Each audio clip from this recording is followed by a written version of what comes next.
Okay, let's just get started. Cool. Um, Sounds like a good plan. all right, so the way I was planning on running this was we'll start by talking about your job search as a product manager, Hmm. and then go into how you actually function. So mainly around how you think about improving products. And I know you worked at a startup, you've had your own startup, so Hmm. mainly around that experience and how that differs from actually working as a PM at a bigger company.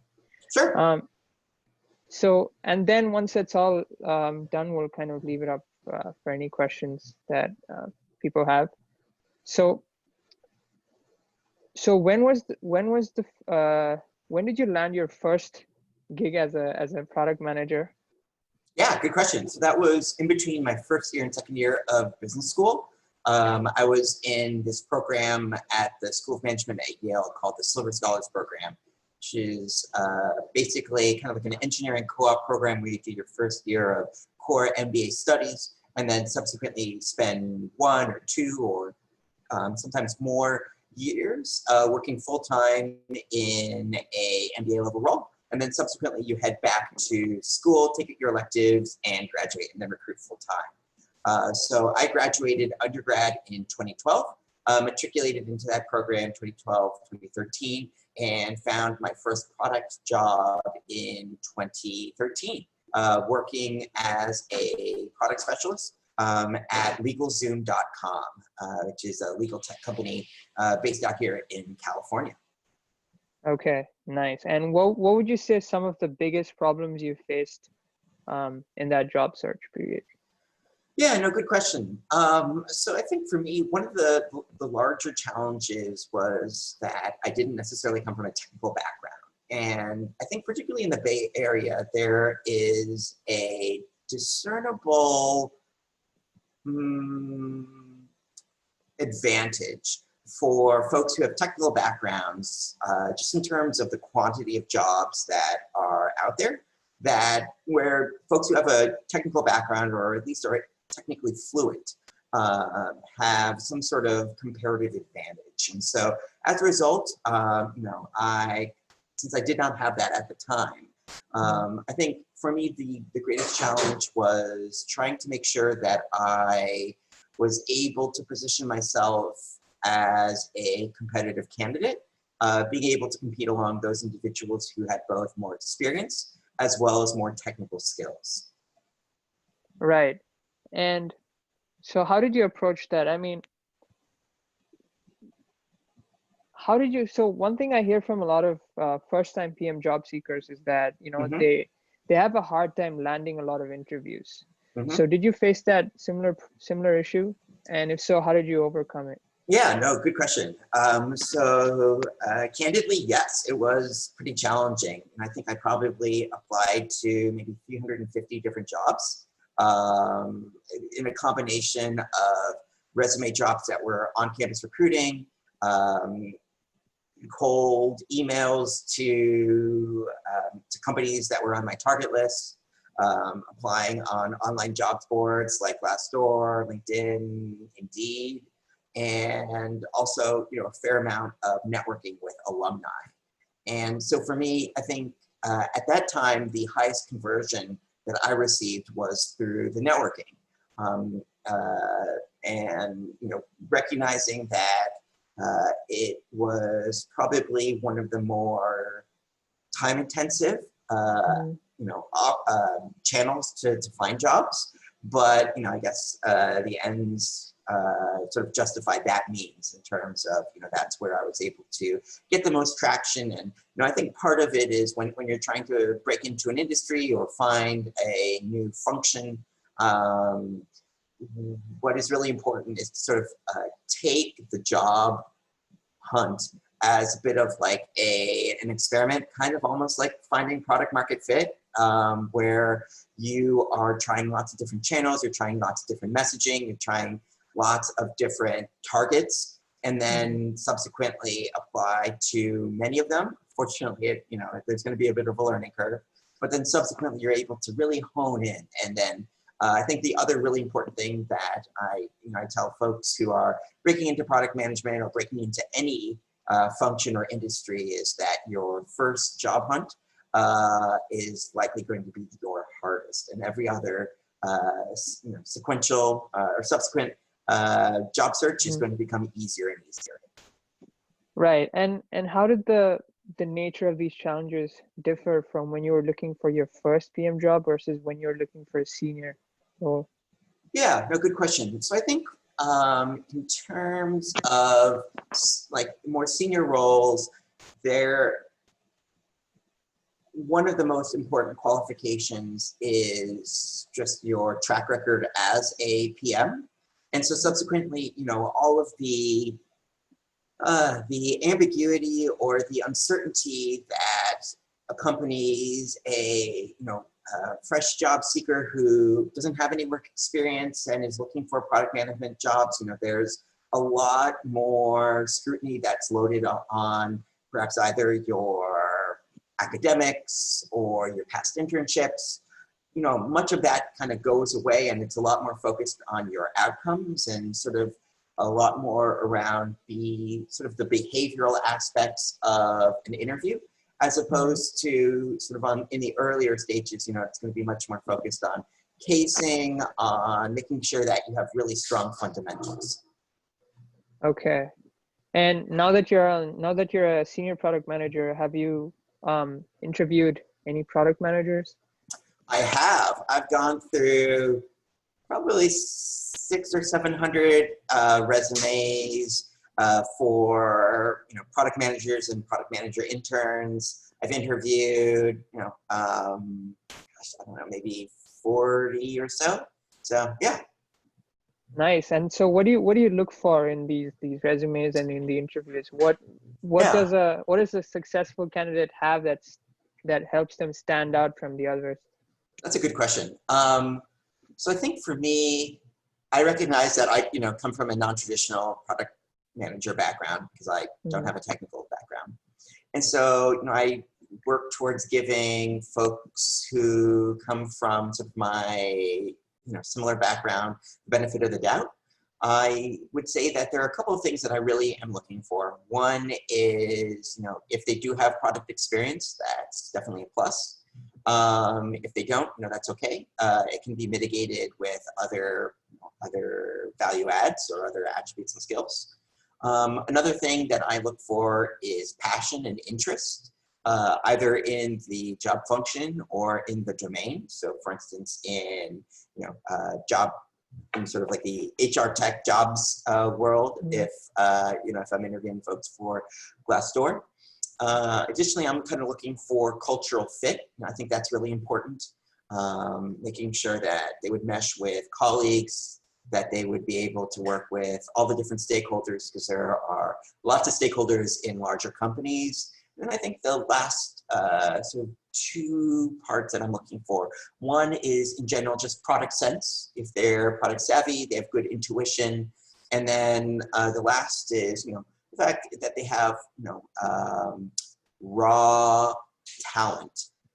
Just lots of horsepower, very passionate, very eager to learn, very eager to better themselves. Because I think that one thing that I've learned is that it's important to hire for talent and train for skill. So even if somebody doesn't program or doesn't have a specific domain expertise, that's something that can be mitigated by just pure interest. Right. And what are some of the biggest red flags that you see when you interview candidates? I think I would separate red flags in interviews into two different types of interviews. One would be in sort of case interviews and technical interviews, and the other type of interview, of course, is behavioral. With respect to red flags, let me give you both red flags and yellow flags. For technical interviews, I think a red flag for me is always, technical and case interviews, a red flag for me is always when they're not working and showing their work, talking me through their thought process. I think, for me, the purpose of technical and case interviews is really being able to work through problems together, understand how they make assumptions, how they validate assumptions, how they structure their thinking. Candidly, you know, I also hate case interviews. I also hate technical interviews. They're a pain. But there is definitely value and merit in that. And if they aren't kind of meeting the table stakes in terms of helping me help them, or are open, or are thoughtful in their assumptions, then that would potentially be a red flag. Additionally, you know, I think another part of case and technical interviews are parts where you are asking questions for clarification. And, you know, if they aren't doing that as much, that could also be a bit of a red flag, because, you know, it's important to, on the job, to have self-starters, but you also need to know when to ask for help and ask for questions. So that's important. I think sort of switching gears to the behavioral side, not so many red flags unless, you know, they appear kind of closed, less enthusiastic, distracted, or, you know, if they didn't do their homework, in so much as researching company, researching me, that, you know, those would I only sort of be the biggest red flags. Of course, if they say anything sort of disrespectful or, you know, prejudiced against other, you know, folks, which, you know, unfortunately hasn't happened in any of my experience with interviewing other candidates. But I suspect that could be a red flag. Other yellow flags are, you know, the degree at which they prepare.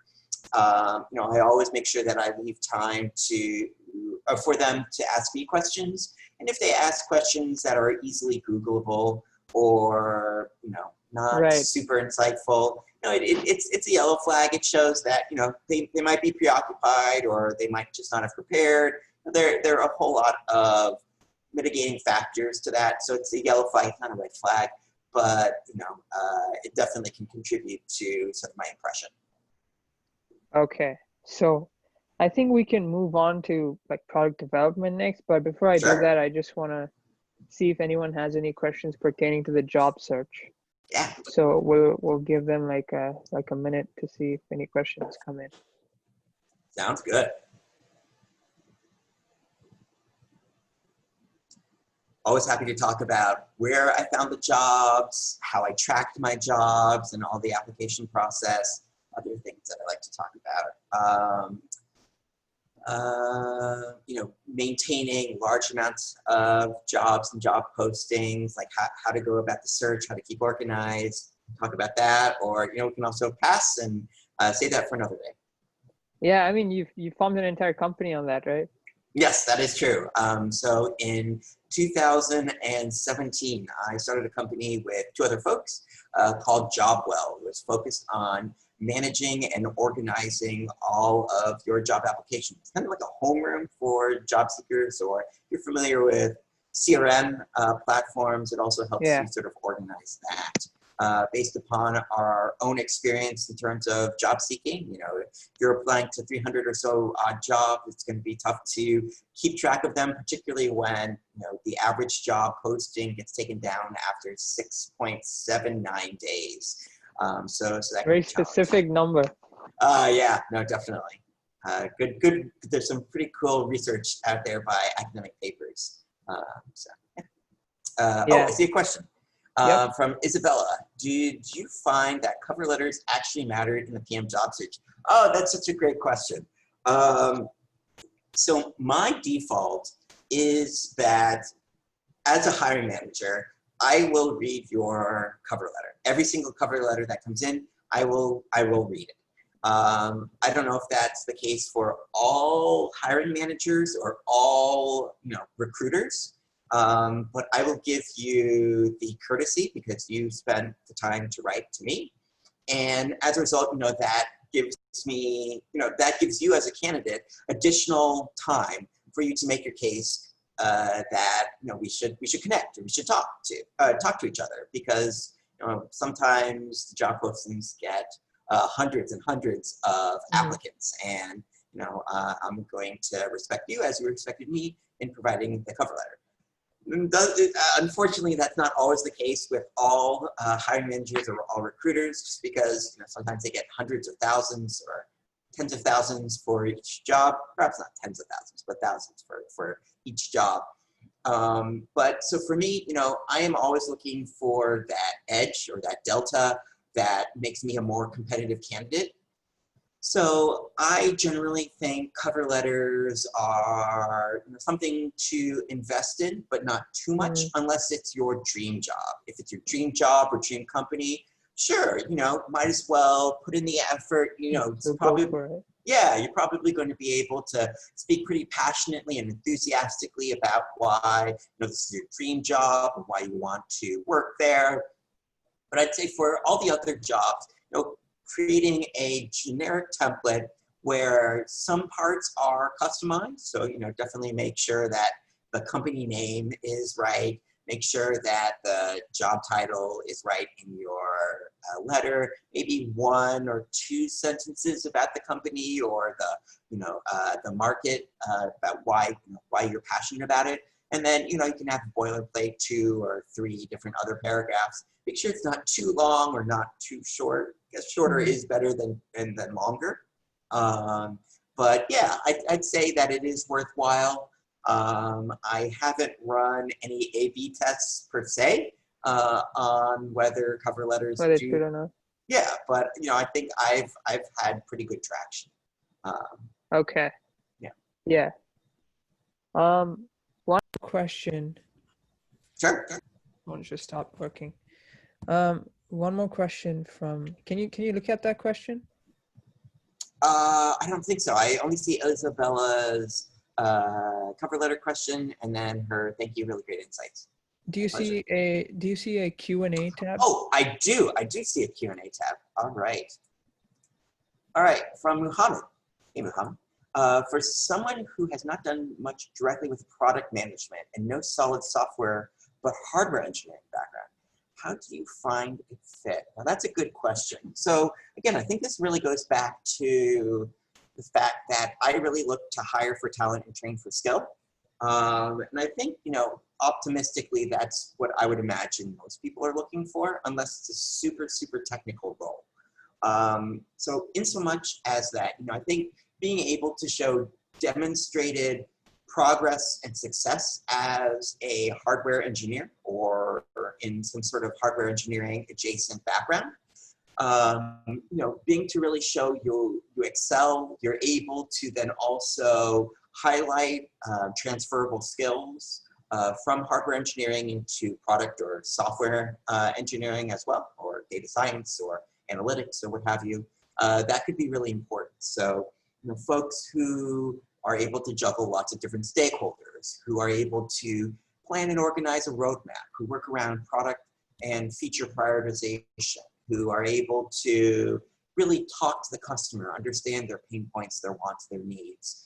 I think all of those are really important, and I would imagine similar for both hardware engineers, software engineers, and product managers. Good question. Okay. Anything else relating to the job search?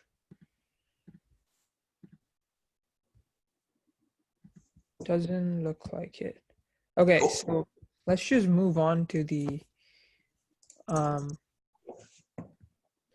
let's move on to the product development side of things. So sure. I know you've started your own startup and you're now a senior PM at Glassdoor.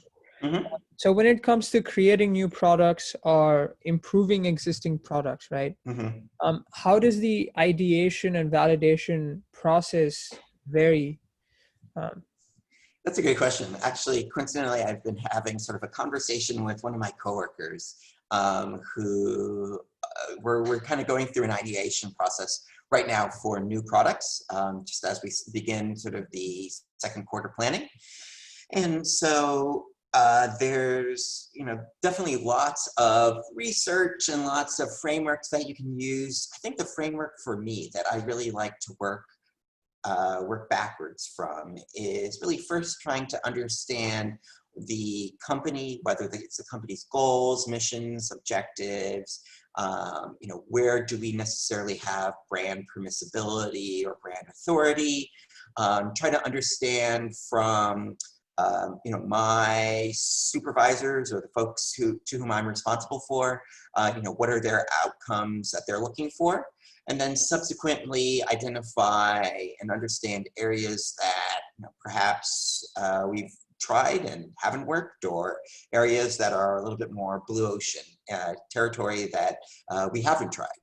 Mm-hmm. Then subsequently, I think what's important is what one of Amazon's mantras, which is start with a customer and work backwards. I feel like that's really important.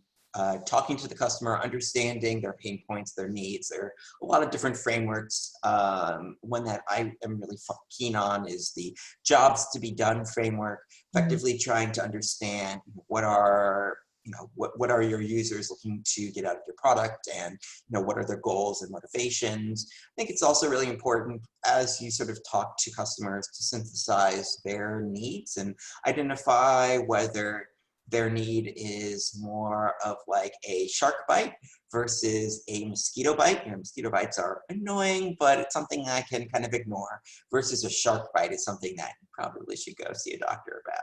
So again, in that context, then also trying to find a solution within, the context and framework of your organization, identifying if you are developing a Band-Aid, which is something that's nice to have, but in many situations not a must-have, versus something like a dialysis machine. You're going to definitely need it. And then so subsequently, I think a good product manager is always talking to customers, and this is definitely very much the case. Easier for B2C product managers as opposed to B2B product managers, where sometimes their customers are a little bit more difficult to access because you might be talking to executives or folks who are in a very specific niche or industry niche or role. So, with those folks, your time is extra precious. And then so in terms of just kind of developing the products, it's really then a function of gathering all the potential ideas, prioritizing them, continuing to validate them, making sure that there are potential customers who would pay for them or customers who would use them, make sure that you have the bandwidth and the resources to develop them, sort of prioritize them, and then add them to sort of your backlog from a high level. So can you walk through an example in the past where you've actually validated an idea and differentiated between something that was a must-have versus a nice-to-have? How did you exactly do that? Yeah, no, that's a really good question. I think for me, one of the examples I would go back to is at my previous company. It was an AI company called Astound.ai.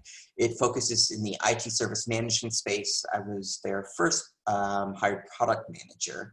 And they play in the IT service management space. So if you're familiar with like Jira Service Desk or ServiceNow, companies that sell these large enterprise platforms to help you log bugs and log tickets. And, I think for me, I guess just a little bit more about the description of the product. We had 3 different products. First product was a interactive virtual agent to help you diagnose your problems and hopefully autonomously resolve them. Second product, you leveraged machine learning models to sort of intelligently route tickets that we did create from our interactive virtual agent to the right help desk agent. And then the third product, which I owned, was focused on helping those help desk agents with accessing knowledge-based content and information that's relevant to the ticket using sort of natural language processing and natural language understanding, so that they would be able to resolve the ticket more quickly. So in fact, take what a tier 3 support agent who has a lot of experience and being able to democratize their knowledge so that a tier 1 agent would be able to do what their tier 3 colleagues would be able to do.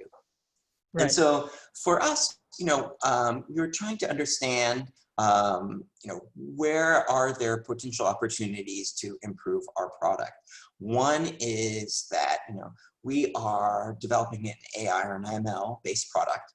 And one, we were, really focused on pushing to market, making sure that the product features meet the customer's needs, but we also had an internal need. And so this is sort of where I'm trying to steer the story and where I'm trying to get towards. And that's, our recommendation engine was based upon the feedback from our users. So those would be like the technical support agents. And these are technical support agents who either work directly for the company, say like McDonald's, or were outsourced for a technical services firm like Infosys. And we faced a challenge in trying to continue to improve the learning of the machine learning model, because if you can imagine sort of having your tickets in one pane and then your answers in another pane, there was sometimes a opportunity for folks to select this is the right knowledge article, but in other instances they would kind of scroll through, but not necessarily select a knowledge article, or they kind of see from the title, oh, this is the answer. So as we wanted to train our model, what we need is more explicit feedback about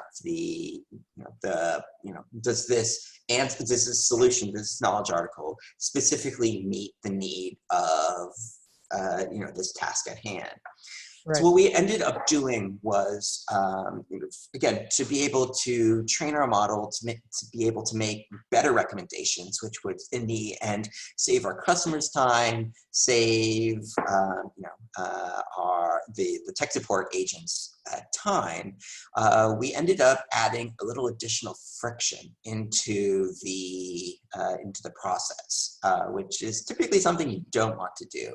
Mm-hmm. But we ended up prototyping sort of this experience where if you opened up a knowledge article, you wouldn't just be able to close it. You'd have to sort of proactively select a reason, whether, yes, this answers it, it's not relevant, or it's like a poorly written article. So this was definitely sort of a hypothesis test of ours.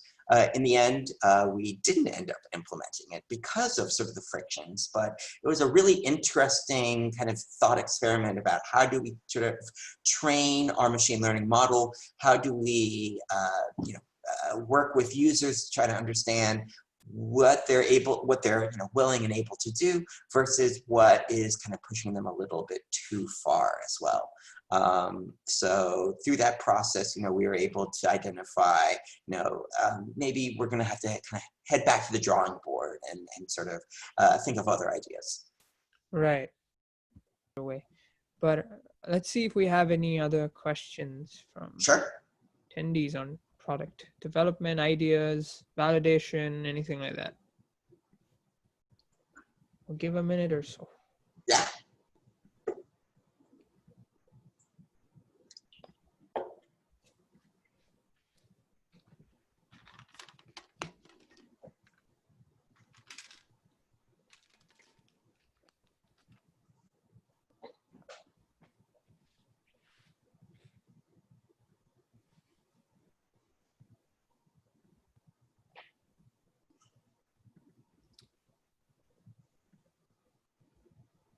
Looks like we don't.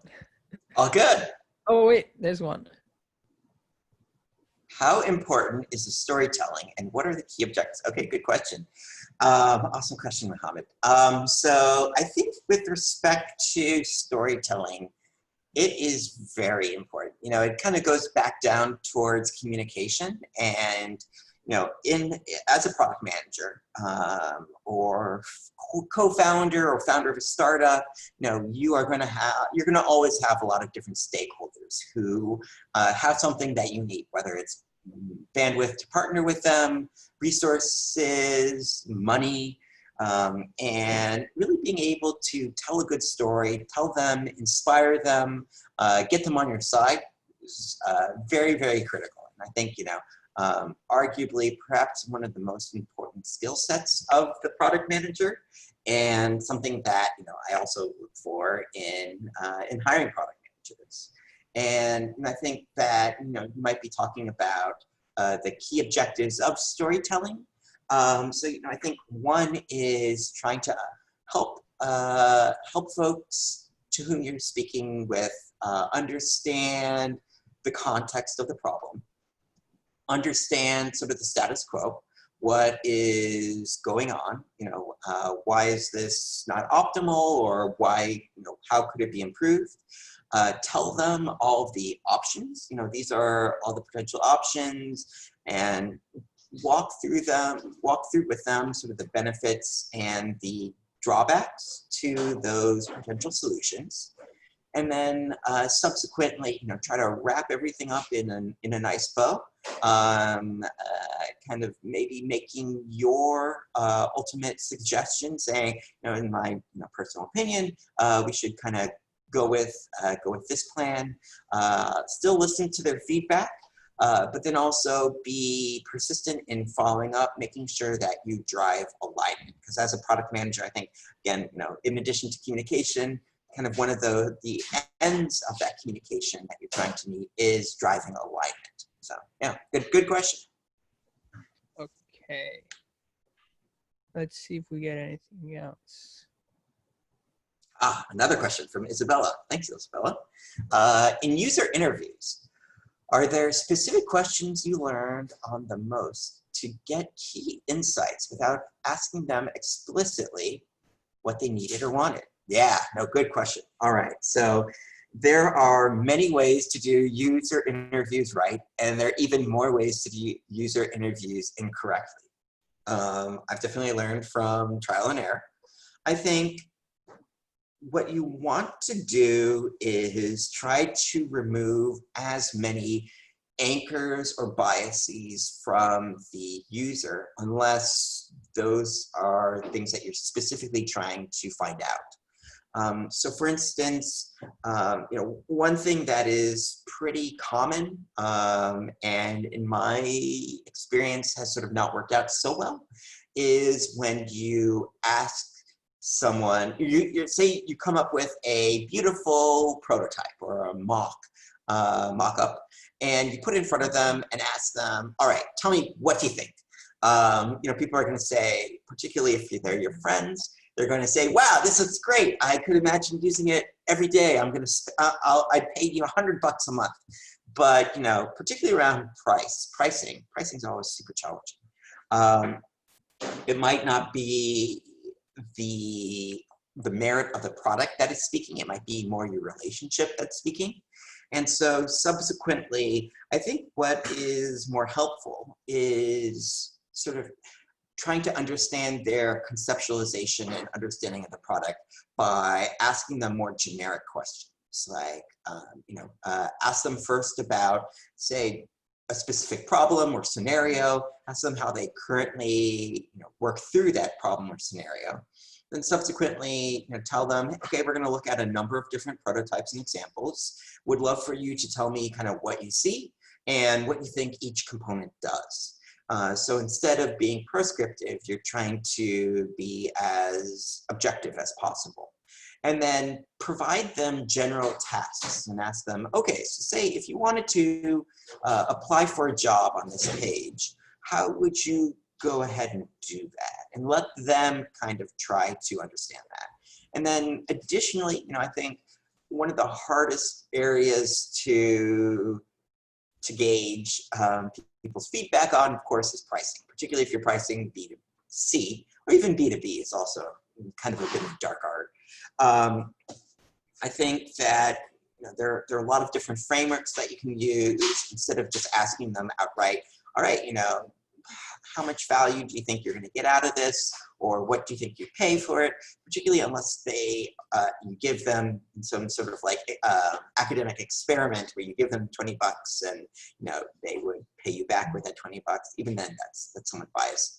I think one of the better ways is through what's called conjoint analysis where you are really trying to value each and every individual feature, and then provide them different bundles, and then you run sort of this conjoined experiment where first, say you're providing them a cell phone that has a battery life of this range and a screen size of this, this size, and internal storage of this size, and then you provide them another cell phone that has like those dimensions that are perhaps a little bit different, and then based upon the delta of that analysis, you can kind of tease out what how much each individual incremental improvement to a feature would, how much would they pay for? And still not exactly as optimal as getting them to pay for it into the real world, but that's kind of another way where you're not explicitly asking them a question like, how much would you pay for it? It's more having them consider a number of different solution sets, asking them, how much would you sort of pay in aggregate, and then being able to more really kind of find the delta or the difference in value between features. So, right. Okay. I think that answers that question. Sweet. I'm glad to hear you learned about conjoint analyses last week. It's good stuff. Awesome. Okay. Anything else? Okay, I think we can end there. Okay, that sounds good. Well, listen, if anybody has additional questions, feel free to connect with me on LinkedIn. Find me, Daniel Kent. I work at Glassdoor. Feel free to message me through the platform. We can connect if you have any questions. And thanks again, Chris, for inviting me on, asking me questions. I loved our conversation and these great questions from the audience. Not a problem. Thank you so much for coming onto the call with me. Of course. My pleasure. Listen, have a fantastic rest of your evening. You too. Bye. Bye, everyone. Bye, Dan. Bye. I'll catch up later.